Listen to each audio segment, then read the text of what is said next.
Hi Chemistry, I hope you watched the video of the titration I posted, okay, because I'm going to refer to it. If you haven't already, stop this video and watch that titration video I linked to you. Okay, so what was happening was, in the video, they had a basic solution with a phenolphthalein indicator that was colorless. They were slowly adding acid in a titration until there was a color change. But what I want you to remember is that for most of that titration, the color didn't change. So swirled around the Erlenmeyer flask, and the color went back to colorless because as acid is added to the base, it's quickly neutralized. The base breaks apart that acid and the solution remains basic. So I'm going to show you what that looks like in a pH curve. And a pH curve is just a graph of the pH as we're adding acid in a titration. So for most of the titration, the pH was very high, it was basic.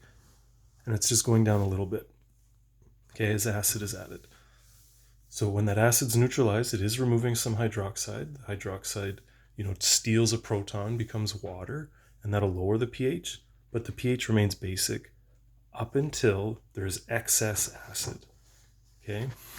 The moment there's excess acid in the sample, the pH dramatically drops. It goes from basic to acidic. So maybe it was around 10, and then there are a couple drops made it around 4. Okay, so that's evidenced by a rapid color change in the indicator. All right, so our pH was just lowering very slowly, but then once you hit that point where there's excess acid, the pH drops dramatically. Okay, this would be what would happen if you kept adding acid. In a titration, you stop when you hit this steep part of the pH curve, because that's the color change. Okay, now there's 2 points I want you to be aware of. Sorry, 2 terms.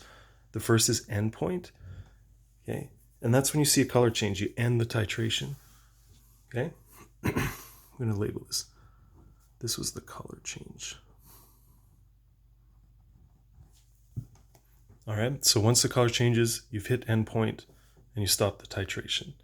Okay, the other term is equivalence point. That's when there's equal amounts of acid and base. All right, this equivalence point comes from Stoich ratios. It's a theoretical term. Okay, the endpoint comes from your experiment. It's an empirical term.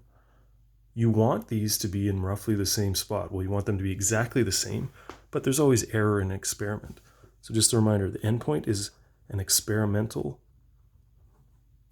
value when you see the color change. If you do a great job with your titration, your endpoint will be at the equivalence point. So this is theoretical. And we will do titration examples. They're probably a bit nicer than redox titration, so you can look forward to that. All right. The next thing I'm going to talk about in the next video is why the pH changes only a little bit up until the steep drop off.